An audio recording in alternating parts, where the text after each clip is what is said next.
1, 2, 3, 4.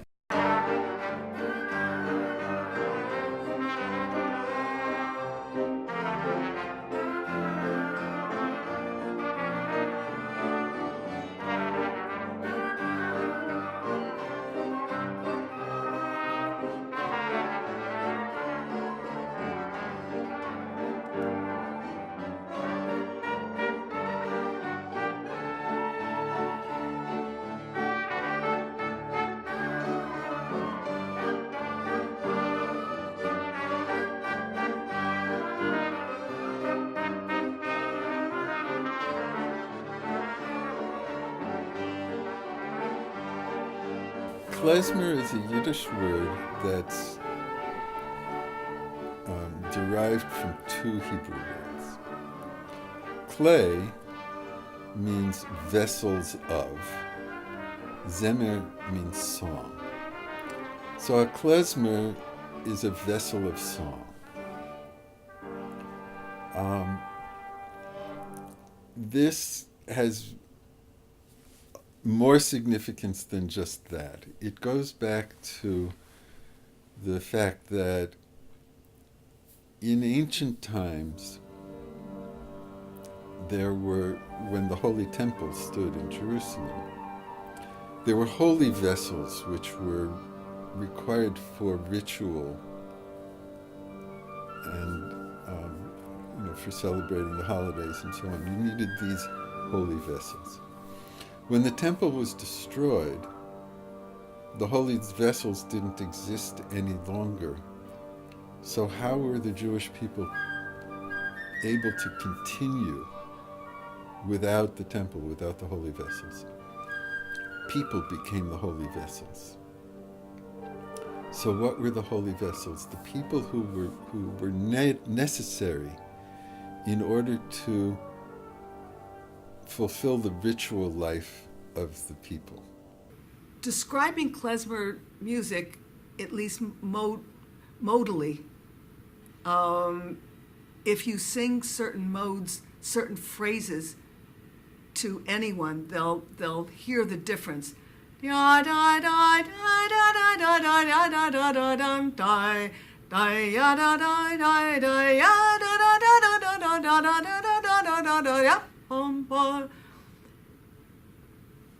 Emotionally, there's a very old, maybe worn out saying, you laugh and cry at the same time, because the music evokes those emotions all at once. I can be playing a fast tune,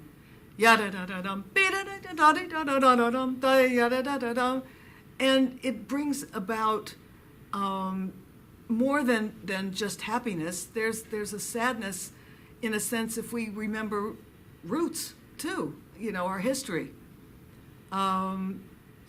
So there's many ways, but officially, it's the music of Eastern European Jews. Well, I think we were the first ones in the valley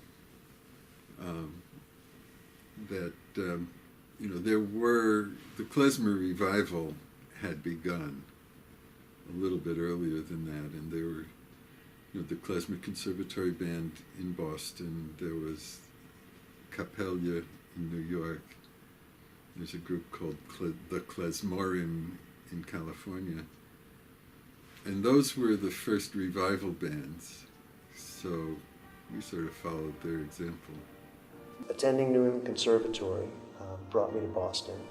Then when I was living in Boston, I heard that there would be, I was interested in klezmer music already. I heard that there was going to be a klezmer festival in the Pioneer Valley in this area, in Greenfield, with 3 klezmer bands. 2 from this area and 1 from Maine. And so I just took my trombone, and I was a college student at this point. And I just went, I just came, and the net result of the weekend was I joined 2 of the 3 klezmer bands.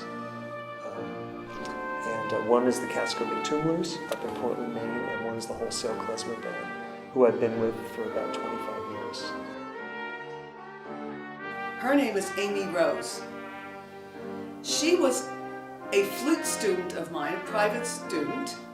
So she was studying, and she said, so, you know, we finished our repertoire for the day, and she said, so I've started a klezmer band. You should really find out what this is about. I said, oh, that's great. So I gotta leave. So, you know, off, you know, on another lesson, boy, you gotta find out. You gotta hear klezmer. Oh, okay, someday I will. Meanwhile, I don't even know how to spell it. I don't know what she's talking about. The Yiddish Book Center was having something called like a Yiddish Woche, a Yiddish week. First night, they had a dance.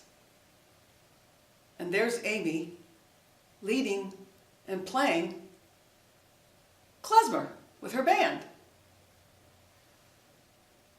said, Amy, what is this? She said, Adrian, I was trying to tell you, this is klezmer. I said, oh my goodness, I love this.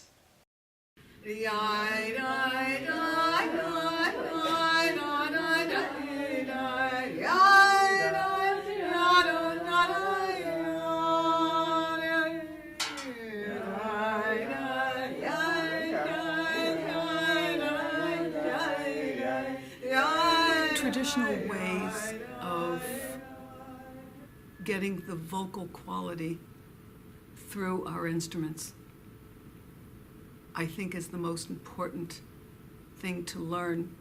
So much of our repertoire comes from vocal, it's not repertoire, so to speak, but so much of it is prayer music. Let me sing a little bit of a chazanic piece for you. Mim kol mecha Malkeinu, Malkeinu Sophia, V'sim loich Aleinu, Ki mechakim Anachnu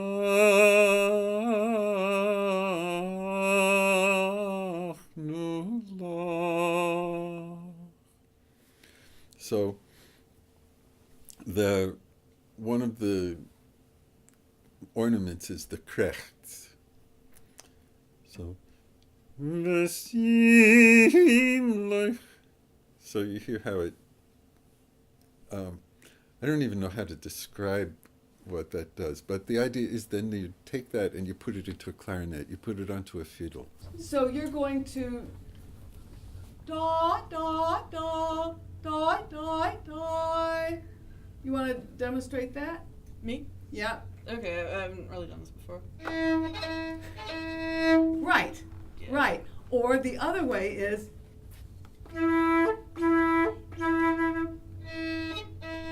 exactly, right. Well, I learned a lot of cool things about klezmer music that I otherwise wouldn't know. Like, there's a lot of ornaments that I wouldn't know about, and they're all kind of fascinating to me because you can play the same thing, like, you can just keep looping it like 100 times and play it differently each single time. Every time it can sound different because of all the different things you can do. And it fascinates me, like, the people like our klezmer teacher Adrian, who have like the innate ability to switch it up and improvise on her own each time.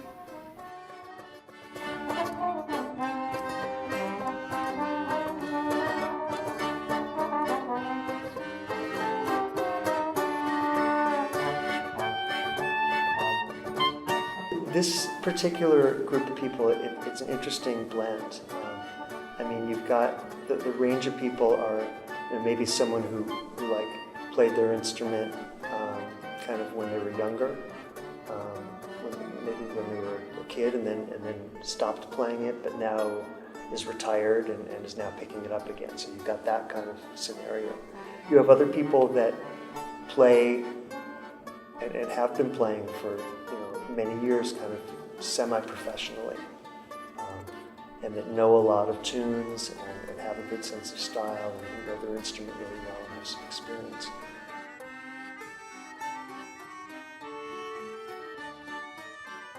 We don't necessarily rehearse specific arrangements.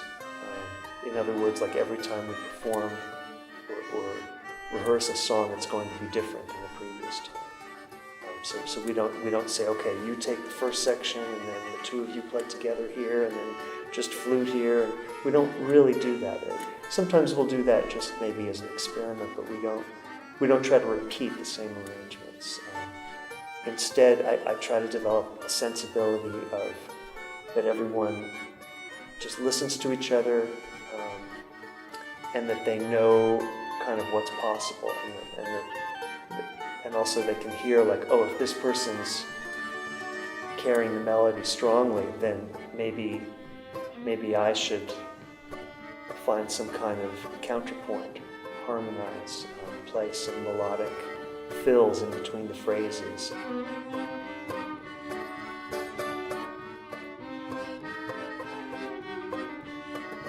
Klezmer music is stronger today than it was in the 50s and 60s. And even if, I think in some ways, klezmer bands are finding less work to do because there are so many of them now. There are a lot of people compared to years ago who are playing this music.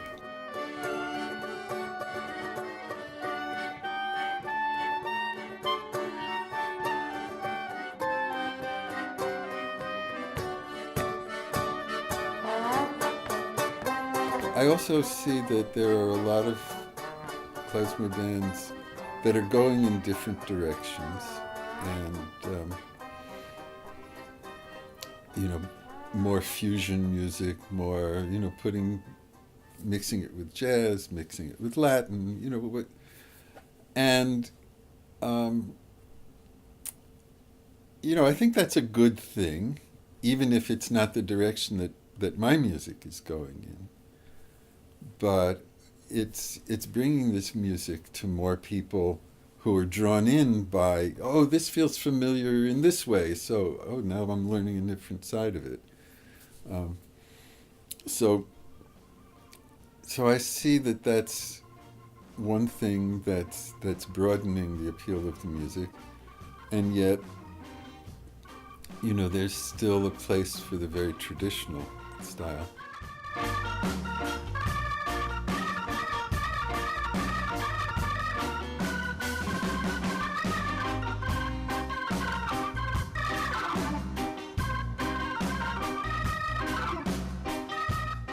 Yeah, what I try to do in that band, you're talking about Little Shop of Horrors, is I take either familiar Hebrew melodies or klezmer melodies, traditional or original, and I put different rhythms to them.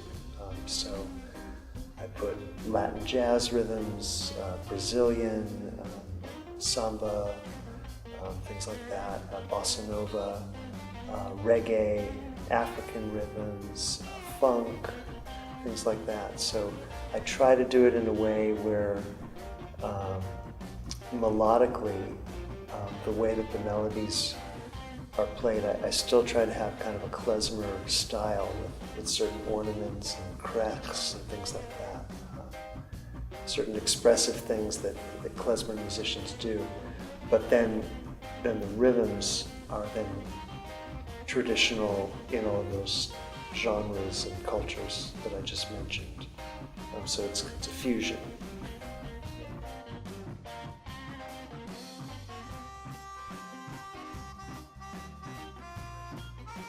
I was in an African reggae band for 10 years. I've played in Brazilian bands, Latin bands, Dixieland jazz. I play in several contradance bands, which is like Irish, Scottish, French-Canadian fiddle music.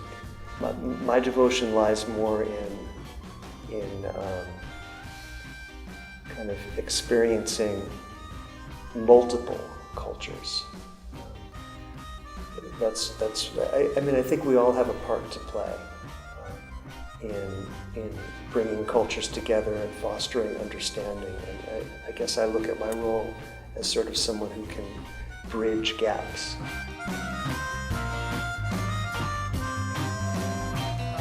Israel, I'm Israel, I'm Israel. Sing along.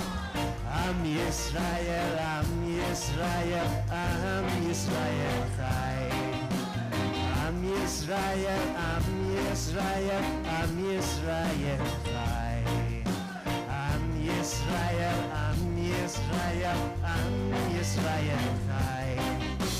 What Avinu Chai, what Avinu Chai, what Avinu, what Avinu, what Avinu Chai, what Avinu Chai, what Avinu Chai, what Avinu, what Avinu, what Avinu Chai. How about a hand for this amazing band? I love these guys. My family hasn't had a lot of klezmer music at weddings, but like they would like to more in the future. And now that I'm interested in it, like that's making them more interested in it too. There was a time in my life where I was not very involved in synagogue. And if anything brought me back into more involvement, it was the music. That's the only reason why I go to services, frankly, is for the music. You take the music away, and I don't get anything out of it. I sing for the congregation for the high holidays and sometimes for Shabbos. The reason I do it is because I wanted to be able to hear the kind of synagogue music that I heard as a child. And I said, if I don't do it myself, I won't hear it. It's very connected to spirituality, and especially if it's done poorly, then boy, you're just going to send me into another world, into a bad world. One of the reasons that I sing in Yiddish is because I think that Yiddish songs are very significant. Their words are very significant. They carry messages, and whether it's just messages about what Jewish life and thought are, or in particular we have a fair amount of our repertoire are Yiddish social justice songs. Our audiences aren't Yiddish-speaking audiences, and it's important to let them know what it is that we're singing about. Our recent concert here, I think we had a general group of the community, both Jewish and not Jewish, attending our concert. And it's nice to do that because I like to sort of be an ambassador of Jewish culture to the wider world. So you go to like a folk festival or a world music festival, and there are all kinds of groups there. You know, just everything you can imagine. And, you know, you feel, when you're in a band that's kind of representing a certain culture, the culture's music, you feel like kind of an ambassador to that culture. And I've, you know, very often been like the only person maybe not from that culture in a band. With Jewish music, it's a little different because I can lay claim to that. So that's always felt good to me. But I guess I've never been fully content there, so I'm a bit of a cultural wanderer. I will cry, just randomly cry for the gift of music. If you ask me right now, I could do it. It just means that much to me. And I'm lucky that I get to make my living in music. And I think for many of us, if not all, music impacts us spiritually. You know, whether you're a believer or not.